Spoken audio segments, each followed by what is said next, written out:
Today we're going to show you step by step how to install LED warning lights to the rear cab spoiler of the 2023 GMC Sierra pickup truck, which is likely going to be the same on the Silverado. In order to access the spoiler fasteners and wiring, the rear half of the headliner must be dropped. First, I can't say how much of a pain in the neck it was to figure out how to get the cover open on this hanger without marking it up, but a good sharp pick is really all it took. Poke it at the top and just pry it open so you can access the screw inside. Remove that screw and remove these hangers on each side in the rear passenger area.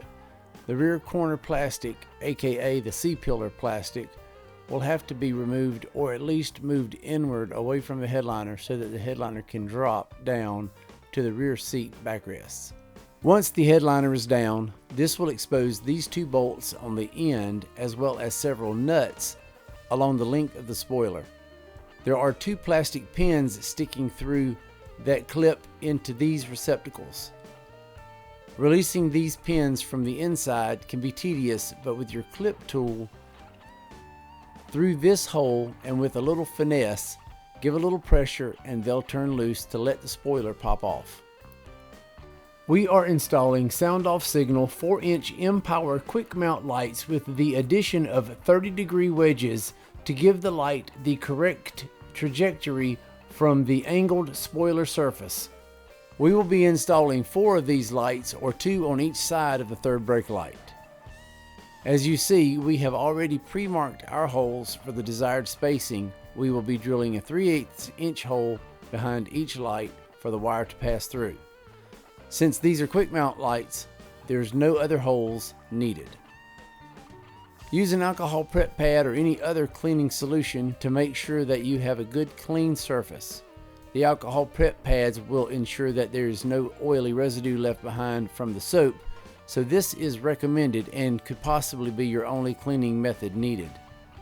When you have all 4 lights mounted, it should look something like this. Now, on a clean soft surface, lay down the spoiler bottoms up. Using the same 3/8 drill bit, you can drill through the cross sections of the spoiler for passage of your wire from one section to the other. You must pass through this and not over it, otherwise your wires will be pinched when you mount the spoiler back to the roof of the truck. It is imperative that you keep your wiring as snug and short as possible because there is very limited space under the spoiler for wire to be stored. If you like to have a service loop, you can throw that idea out the window on this project. We have added a relay that will be triggered by the truck's cargo light function. This relay will be responsible for operating the rear scene function for the lights. It is imperative that you pass through the factory grommet and seal around your wires to prevent any water intrusion into the cab.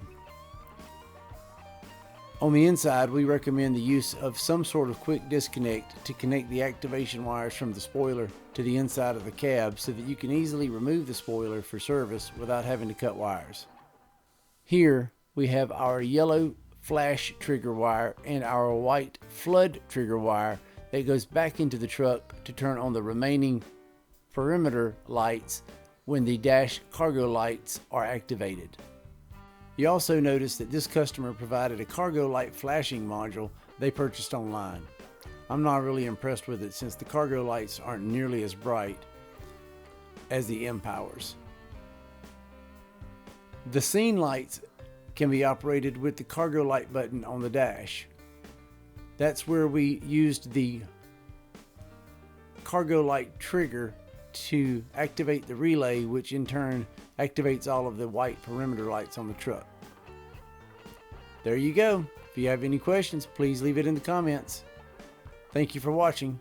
Please follow us for more how-to videos and other cool content.